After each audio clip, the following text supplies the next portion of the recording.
Խաչատրյան, պարոն Ավետիսյան, հարգելի գործընկերներ, օրինակ հարցեր կան, որ բարձրացնում եք, լրիվ լեգիտիմ են, օրինակ, որ պարոն Խաչատրյան, ասում եք ոնց եղավ, որ մոնոպոլ եղավ մի ընկերություն, այդ կարելի է քննարկել,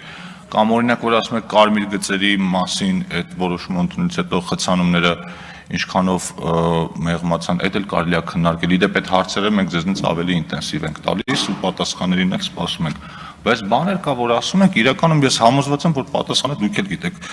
Հիմա որ պարոն Ավետիսյան, ասում եք ժամանակին պայքարում էիք 150 դրամի դեմ։ Դուք այն ժամանակվա ու հիմիկվա տարբերությունը չեք նկատում, ասենք իրոք չեք նկատում, այն ժամանակ առաջարկվում էր 150 դրամ, նույն գազելները պահպանելով։ Հիմա դուք նայեք Երևանի ավտոբուսային պարկը, այսինքն դրանք համեմատելու ենթակա բաներ են, ու վերջին հաշվով այս տարիների ընթացքում մենակ գնաճը բավարար էր, որ առանց որևէ բանի սակագինը նայելու, վերանայելու հիմք առաջանար։ Այսինքն ուզում եք համոզել մարդկանց, որ հնարավոր է ինքնարժեքից ցածր գնով ունենալ նորմալ հասարակական տրանսպորտ, տենց բան չի լինում։ Քաղաքացին եթե չվճարի, ուղևորը չվճարի, բոլորն են վճարելու դրա փոխարեն այլ հարկերի տեսքով։ Դուք դա ինձնից դա գիտեք։ Կամ որ ասում եք ինչու առաջացավ այդ անհրաժեշտությունը։ Նախ